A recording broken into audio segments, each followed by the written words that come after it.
Assalamualaikum warahmatullahi wabarakatuh. Perkenalkan, nama saya Darmawati Des Batalipu dari IAIN Sultan Amir Gorontalo Pendidikan Agama Islam. Baiklah, saya akan membacakan artikel tentang epistemologi. Epistemologi dari bahasa Yunani episteme, artinya pengetahuan, dan logos artinya diskursus, adalah cabang dari filsafat yang berkaitan dengan teori pengetahuan. Epistemologi mempelajari tentang hakikat dari pengetahuan, justifikasi, dan rasionalitas keyakinan. Banyak perdebatan dalam epistemologi berpusat pada 4 bidang. Yang pertama, analisis filsafat terkait hakikat dari pengetahuan dan bagaimana hal ini berkaitan dengan konsep-konsep seperti kebenaran, keyakinan, dan justifikasi. Yang kedua, berbagai masalah skeptisisme.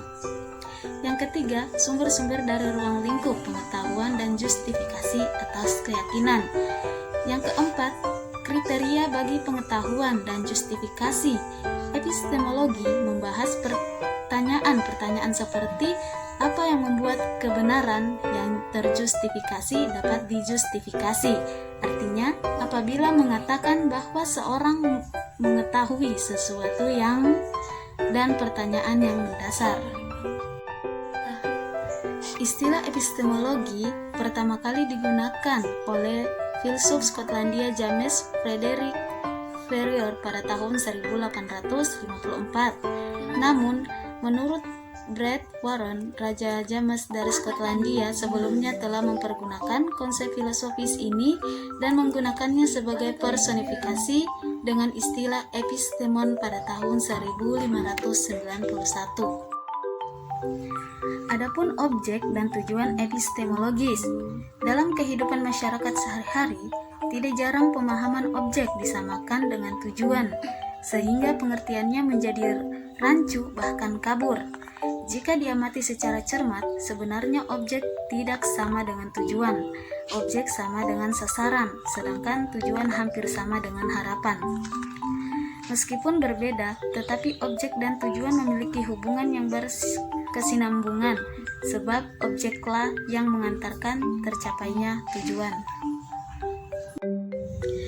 Objek epistemologis ini menurut Jujun S. Surya Sumantri berupa segenap proses yang terlibat dalam usaha kita untuk memperoleh pengetahuan.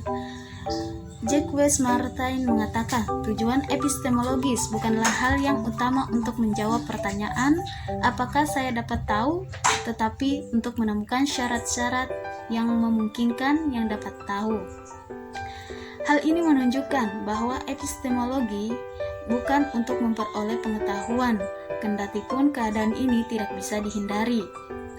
Akan tetapi, yang menjadi pusat perhatian dari tujuan epistemologi adalah lebih penting dari itu, yaitu ingin memiliki potensi untuk memperoleh pengetahuan. Adapun landasan epistemologi, ini disebut metode ilmiah, yaitu cara yang dilakukan ilmu dalam menyusun pengetahuan yang benar.